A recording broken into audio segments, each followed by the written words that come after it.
Welcome back to Inside the Heat. Coming off a disappointing 2001 playoff appearance, the Miami Heat would enter its most difficult year under Coach Pat Riley.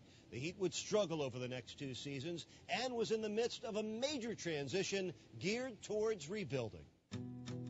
Prior to the 2001-2002 season, the Heat would say goodbye to one of their all-time greatest players when they traded 5-time All-Star point guard Tim Hardaway. It was a great way for Tim to end his career in Miami, but it was also sad because he wanted to keep playing and injuries sort of stole it from him.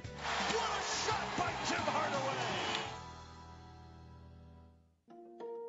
The Heat would struggle to start the season, winning only 5 of their first 28 games. They would finish with a 36-46 record and miss the playoffs for the first time in Pat Riley's coaching career. It was one of those years where you thought that he was going to be able to put together a team that would make the playoffs anyway, because he's such a great coach and he does wonders. You just never really seen Pat Riley in that situation before with a losing team. It's tough. We just all kind of got through it the best we could and was hoping for a better future.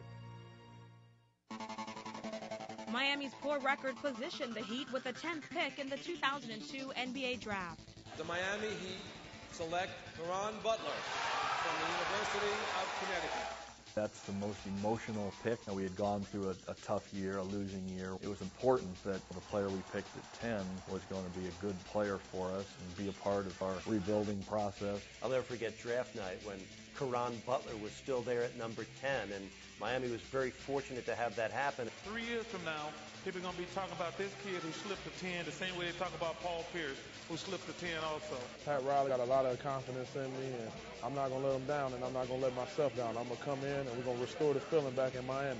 The Heat would select another Butler in the second round. Rasul Butler, no relation to Caron, would be taken with the 53rd pick. Together, the Butlers would launch Miami's new youth movement. I run through a brick wall for this organization because they gave me an opportunity to live my dream. Everybody was expecting it to be a better season. Certainly Caron and Rasul were the hopes that they could develop into something, but they would be building blocks.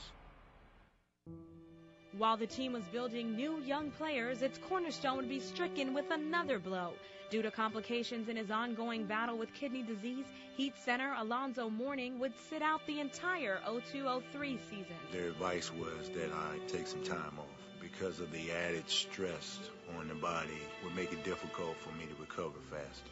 It was a total washout when Zoe walked into my office in September and said, I'm done. I was actually planning on having a competitive year, and it changed our whole philosophy as to what we were going to do that year. Without Zoe, the Heat were on their way to another disappointing season and failed to make the playoffs for the second year in a row. I took the hit, but I felt it was important for me to coach those teams, not somebody else, not to turn over 2 rebuilding teams. Yes, those were 2 very dark and difficult years, but there were only 2. In a way, Pat Riley really sacrificed himself for those 2 years for what would eventually follow. Losing the way we lost, they didn't even make the playoffs. I always believed it was going to get better. We knew that this was necessary to take the next step. And Coach Riley mentioned to everybody, okay, here's the plan. And the players that we have, we're going to fight and try to win each game. But that the franchise would be moving in a new direction, a new era.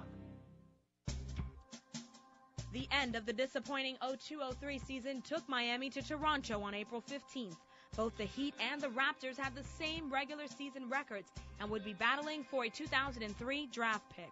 In this game, you know that the loser is going to get the 4th pick in the upcoming draft, and the team that wins would pick 5th. We never play to lose. We're 2 teams that are having bad years, but this isn't a joke. So then you ended up seeing a good basketball game. And indeed, the Heat won. The Heat end their 15th season with a victory. Even though a lot of fans want to see us get the 4th pick, I think that the true fans were probably at home going, that's good, they ain't give up. They played to win that day, and then even with the 5th pick, rather than the 4th, they won bigger than ever. It was the worst victory a team could have at the time that ultimately turned it into the best victory because of obviously the draft that came and who came with it next.